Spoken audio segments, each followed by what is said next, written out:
pull something together. Yeah, so starting to have those conversations early too is a great way of having a sense of all the resources that are at your disposal as well. So what would you say then is a good way, like, how are we able to determine, or how are people able to determine when they're at that point, and when is a good time to question that too? Is it, well, I mean, I think you basically alluded to like the earlier the better, or at least being introspective to some degree that that's going to happen eventually. But when's a good time to start really thinking these things through? Right, yeah. So let's say you're a solo dev and you are a programmer. And the art side of game development is 110% not your thing. That's completely and totally fine. People have specialties. I would say in this industry, it's actually a super valuable thing to have. But obviously, visual appeal is a big part of selling a game. Like that's especially in the indie space. I think kind of being able to differentiate yourself visually is oftentimes what makes games rise so quick in popularity. Yep. So if you know, as you're working on your prototype, that you're not going to be able to create art assets you would really be proud of for the game you're making, starting, I would say, once you're getting to a point where the game is playing the way you want it to, you probably have an idea that you're going to be seeing the project through at that point. And I think that's a good time to start pulling, names, looking at people. Twitter is an excellent resource. ArtStation, finding people who, and I know I'm getting kind of specific to art, but this applies across the board, really. A lot of people have their portfolios and things posted online. Starting to read through those, and that maybe doesn't necessarily mean that you're outreaching and getting quotes and everything at this stage. It just means that you are doing the future planning, as titled, and getting a sense of kind of what that aspect of the process is going to demand of you.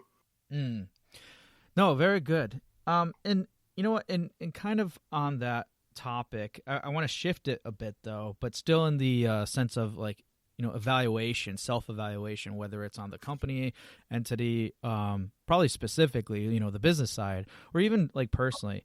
And speaking of which, I wanted to take this and actually apply the lens to myself in this case, and then provide some other examples in terms of how it relates to indie dev. So and the reason why I share this, because as we mentioned at the time of recording, we're first week of November. The end of the year is approaching. But regardless of the time frame, as we mentioned, self-evaluation is really a good thing. So what I typically do at this stage, because here's the new year coming, and I'm thinking, okay, there's a lot that I'm working on, for my company and everything else. But what's really, let's look back in the year. What was accomplished and what wasn't, and really thinking introspectively and looking at things with a very objective lens, because sometimes if you don't, you can be if you're looking at yourself, you're going to be really biased, or you could have a very extreme inner critic, which we all do to some extent. So again, really looking with an objective lens is really important.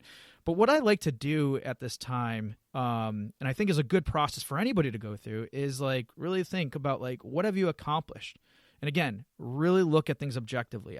Because I think it's easy, and this is what I was mentioning about the inner critic, is where you look back and you're like, oh, I did this and this, but it wasn't really much, and I really didn't accomplish much. And you know what? I really just barely spent like an hour a week on. No, it's not like.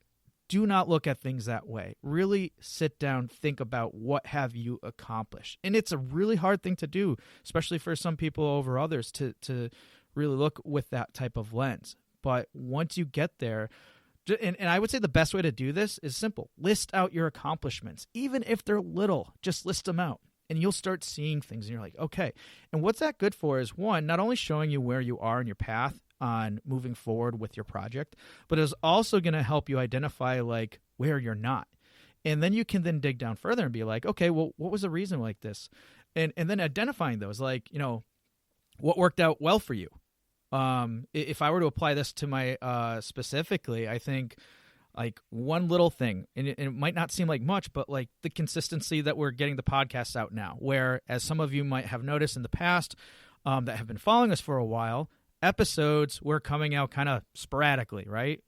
But now we're getting it down to a point where pretty much every 2 weeks you're getting an episode, right? So that's one thing I could say, just on a very simple level, just to give you guys an idea of what I'm talking about, applying it to ourselves here. So that's an accomplishment. And there could be various others. So specifically with indie devs, with you guys, it could be like, how much progress you made with like taking out bugs, applying polish, design elements, like any number of those things, right? And also identifying like what really worked out well for you. What were you able to really drive forward and continue with great momentum? And what areas didn't work out well? And this kind of goes back to Mustapha's point a little bit, with whether it be art or some other area that needs attention. You could find out like, oh, wow, you know what? I did a lot of these things, and I kept putting this on the back burner. And why did I do that? Was it because I'm not capable of it? Or I was, but I just don't have the resources. And then it goes back into that evaluation. And with that example Mustapha provided with, like, let's say the art side of things, you're able to really view that much better in a more exact way. And then another thing, too, is that I like to ask myself, another question is, like, how can I adapt to improve, right? Like, great example we provided earlier, which everybody already knows to death now, is just simply, the fact that the pandemic happened and it changed everybody's lifestyle. So what are ways that when your lifestyle changes, when things are not just even lifestyle aside, if anything is disrupted, what can you do to adapt and improve? And going back, doing that self-evaluation of your company specifically, and maybe you even personally, like it's amazing how much everything we're talking about can also relate to health, mental health, and all those other things. Are you taking good care of yourself? Because if you're not, that could be also the other thing that's happening in terms of why you might not be getting great momentum, or why you are, or just other contributors. So yes, it's a lot that's going on to really look back, and that's why it's always good to just take a moment to really do that self-evaluation, because when you get to that point, and you can start listing these things out, then you can start breaking them down further and moving on with the process.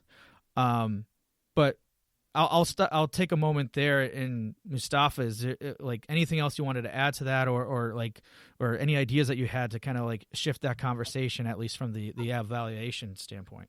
Right. So I do have something to add, and it would be that I think, and this does apply a little bit more to business than it does to perhaps one's personal life, but clear deliverables and the importance of them, I think, especially when you consider evaluation, it is incredibly important. And I know that seems obvious, but I think sometimes, especially because games are such a creative field, some of us who maybe consider ourselves more creative types don't really enjoy the idea of like metrics and measurables in data. But like I think there's something to be said for having a clear sense of what it is to accomplish something in your project. And it doesn't have to be, dealing with in-depth percentages or anything like that. It could simply be do this amount of art assets by this time, or something like that. Or, get the character controller for the main character working the way you want to over this span of time, like something like that. Because when you sit down to have that evaluation and really look at these individual deliverables, see whether or not you've accomplished them, and if not, see why, not only does that help you to improve and to kind of take stock of areas of your work that maybe you needed to adjust, it can also give you a sense of when similar deliverables are coming up again further down the line, you have a better understanding of how much time and resources they take. And so you can better service your overall timeline by making it more accurate to the demands of your work. Right. And what's kind of funny about this too, is, and I know in a previous episode we did talk about this with a guest too, a lot of what we're talking about too also comes down to some level of project management and even the ability, if you have to leverage a project management tool, or even, which is from that episode you'll find is highly recommended. But if not, and you're using something just like, Google Sheets or something, that makes this process a lot easier too. Like this whole self-evaluation, whether it's based off of deliverables or whether it's off of certain things, like it's great because instead of, because the other thing too that's really important when we're talking about planning as a whole, you don't want to get too fixated on creating this huge, big, robust plan and spending all this time and energy on it too. Yes, it's needed, but if you spend too much, you're not doing anything. You're just planning, and planning doesn't mean planning is not executing, but planning is still essential. So again, just quick note on that. Some form of project management can actually make this process easier. But if you haven't done that already, that's fine. Just know that it can be very beneficial for future, and also clearly identifying certain areas that you may have missed through these exercises if you're giving yourself the time to ask these types of questions. But yes, I agree with you. Deliverables, it seems obvious, but it is essential to look at those things and to help. And that self-evaluation process can really help guide you in terms of what you need for the future. Now, speaking of future, I wanted to see talk a little bit about projecting, right? So, and I would say in terms of everything from I want to talk a little bit more about business goals and how are we going to set how are we going to hit certain milestones and things along that way. So I'll take myself for a quick example. For me, I have certain goals in terms of relating to income that I'm generating. Now, I know this isn't really going to be 100% applicable to a lot of you listening based off of where you are, especially if you're developing a game, in the middle of developing a game, right? But to some degree it does. It's just applied differently. So for me specifically, why is this important? And here are the reasons. And basic stuff, and I know I'm maybe making this really fundamentally here, but it's important to kind of think this way and then kind of break it down a little bit further. So for me, certain income goals, and why is this important? Why? Because, I am contributing to my family, right? We all have to live to some extent, and while, I would say a good portion of us aren't necessarily doing this full time or making games full time. It's still, whether you are or you're not, what you're doing is ultimately going to probably be feeding back into you some way or somehow to make a living off of this, if that's your plan, or if not, even if it's for a hobby or for the fun of it or stuff. I mean, to some degree, there, especially if you're planning on commercializing your game and stuff, it's still necessary. So how does it contribute to this, right? So for me, one of the things I think about in terms of income is family. And then I also look at it how can this be applied, income goals that I set, how can it be applied to the growth of, my business, Rengen Marketing? But also how I look at that in other ways too. Well, they're not necessarily related directly, but how does this apply to, indie game movement and other things how do I expand things further? Because one of my goals is to, in Mustapha's as well, is to contribute to the community as much as we possibly can. So by looking at projections, thinking of means of how I can get more income and stuff, then I can do more projects around providing more helpful content to the greater indie dev community, right? So. And the reason why I'm sharing this about me specifically, and even though it might not necessarily relate to you specifically, if you're taking those means and breaking them down further, so what are you doing? So income is necessary, right? Your game that might not be generating income right at this moment.